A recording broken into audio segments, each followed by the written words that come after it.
Hello, and thank you for watching this short presentation about program management, the basis for which surrounds the Managing Successful Programs Framework, or MSP, which is owned by Axelos. MSP is one of the Axelos best practice frameworks that also includes Prince 2 for project management and MOR for the management of risk, amongst others like the ITIL Service Management suite of products. My name is Russell, and I will be your guide through this short overview.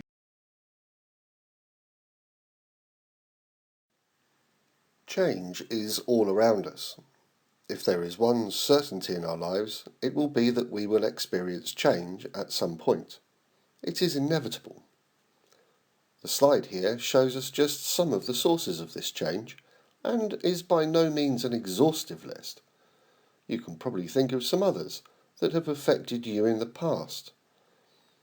Areas of new technology, strategic initiatives and drivers, standards, political changes, all of these areas can generate some kind of change in our organisation.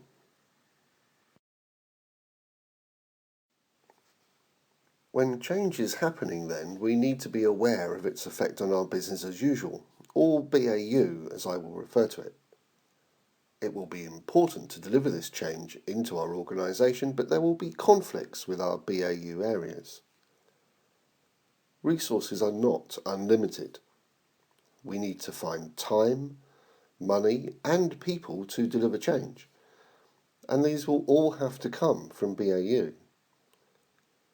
Budgets will have to pay for the change. Time has to be found around our BAU to work on the change. People will quite often have to handle activity around the changes, as well as fulfill their BAU roles. And all of these areas then will create tension and conflict between these areas, and if not managed correctly, could be very divisive. What's worse is that the changes are rejected by the BAU areas, and we don't get any benefits from our change from all the investment that's being made.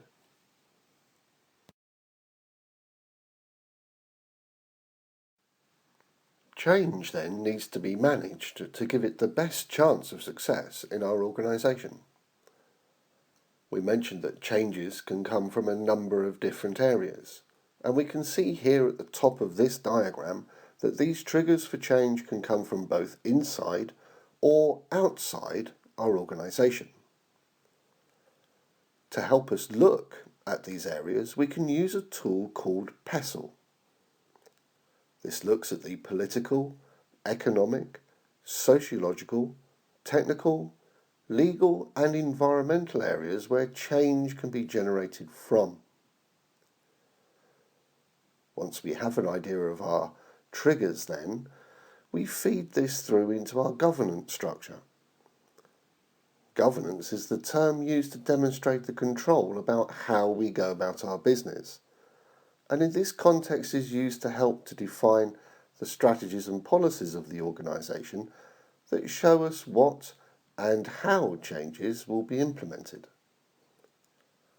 From this area we get a number of strategic initiatives then that will have to be satisfied and will indicate what changes are needed for us to be successful.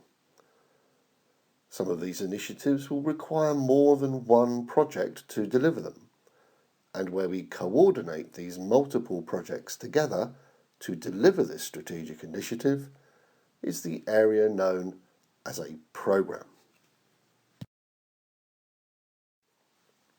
Now we could try and manage these projects without a formal structure, but as you can imagine this could lead us into all sorts of problems when all of the projects go off and do their own thing. Much like any other area of management, having a framework that gives us guidance on how to manage these programs is very useful in helping us to avoid some of these problems. It gives a structure and aligns our work with our organisational governance. By managing projects together as a program, we get guidance on how to involve stakeholders, particularly those at a senior level in the organisation, who are going to end up authorising the resources and assisting with the coordination of the projects to help deliver the change. Projects are tasked with creating the deliverables for the change to happen, but once complete, the project will disband, so there needs to be a structure in place to measure and track the benefit realisation. Now, this can get lost in normal corporate management, but program management has processes in place to ensure that benefits are monitored and realised. Also, if there are any problems in this area, they can be addressed quickly and decisions can be taken to rectify the situation. MSP is one such framework for managing programs. It's been around for a few years now, so it's a proven approach. It's been tried and tested in many organisations, and success has been seen in tracking our benefits and helping us to achieve our strategic goals. This framework can be applied across many different environments. It's pretty non-prescriptive. It doesn't need any particular technology to work, and we can apply it across various industries.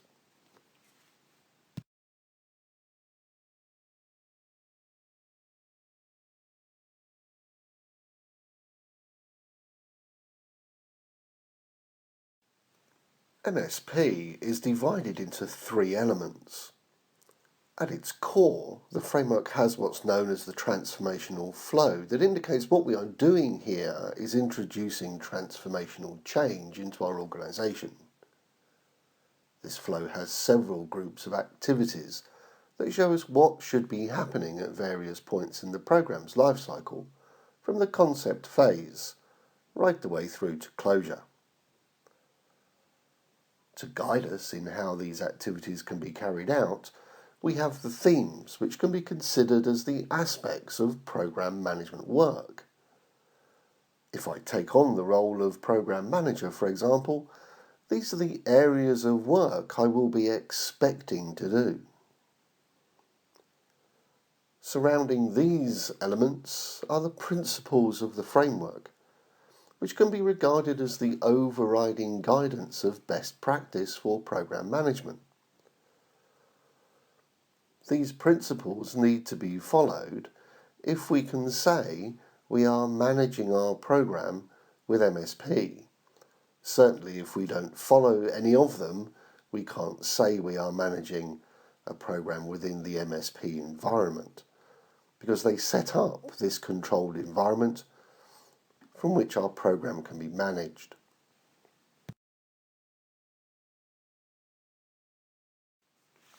We saw earlier that programs can be generated from a number of different sources. Depending on what's occurred around these sources leads us into programs of work that could be generated in a number of different ways. Vision-led programs are created to deliver a defined vision of the future. They are typically top-down driven from the senior levels of management in the organisation and are used to help accomplish strategic opportunities that have been identified, analysed, and we can see that there is benefit in accomplishing them. Emergent programs happen when a number of currently active, uncoordinated projects are identified as working towards a common strategic goal. Often occurs where organisations have not previously performed any structured program management. They look at the work currently being executed and see where these strategic links are between them. Also, when projects get started in different functions of an organisation, and they are later identified as having common goals. Indeed, one of the great benefits of program management is that we don't get duplication of projects, which sometimes occurs if they are generated in different parts of the organisation. And then there are the programs we have to do. These are the ones that help us comply with any legal or regulatory commitments we might have in our particular industry.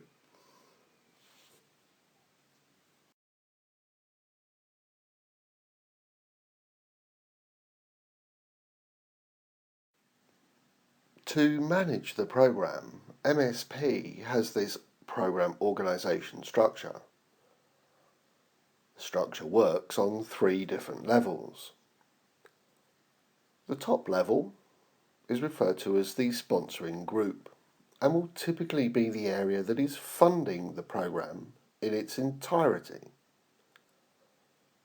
This sponsoring group will give control of the program to the program board level. This contains the stakeholders overseeing and coordinating the projects that are part of the program. The role that is seen as responsible for doing this on a day-to-day basis is that of the program manager. This role will be communicating to and directing the project executive roles on each individual project. On some occasions, the individual covering the program manager role has also covered the project executive roles on each of the projects. This executive role is seen as the decision-making role on a project and is given authority by the program to deliver the outputs that, when used, will invoke the changes that are required for the benefits to be realised. But even the best of management structures will need direction, and that's where the vision is crucial in communicating this direction. Every program will have a vision. This is a picture of what the future desired state of the organisation will be, to provide us with a focus to align the program so we can enable buy-in and commitment from the stakeholders. It will also assist in motivating everybody towards the delivery of the program. A statement around this vision is then crucial to communicate this. Without the vision statement, the stakeholders may not be able to understand the bigger picture, which may lead us to some confusion and therefore less likelihood of the program's success. The blueprint breaks this vision down to indicate how it will be delivered. It identifies the current and future state of how we will get there. It's sometimes referred to as the operating model.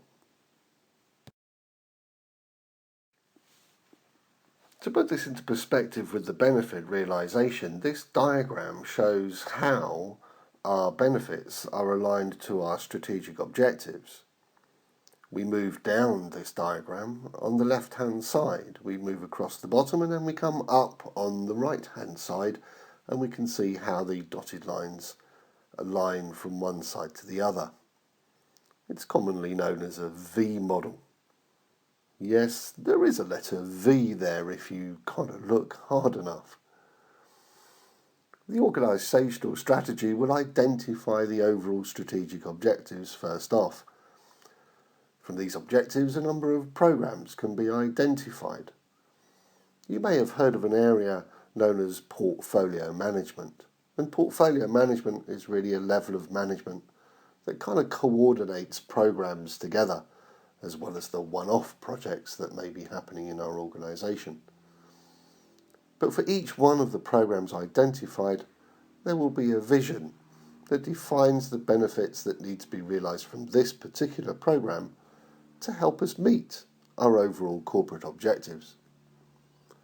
The vision is developed into the blueprint. We saw that on our previous slide, and this will identify the specific changes or outcomes that are needed to help us realise our benefits. It also assists us with identifying the outputs that are going to be required for these particular changes to take place and for these benefits to occur. Outputs are delivered by projects, and these outputs enhance the capability of our organisation that enable us to work in a different way. Change then occurs, and these changes are the things that will deliver our benefits for us and drive us towards our strategic objectives. MSP is a framework that helps organisations structure for managing these program environments and helps our organisations achieve more success. Thank you for watching this short introduction to program management. As you can imagine, there is a lot more to it than what I can cover in this very short overview, but I hope you found some of it useful. At FGI Training, we offer consultancy and training for MSP, as well as for project management frameworks such as PRIDS2 and APM. Change management also gives further guidance on overall organisational change.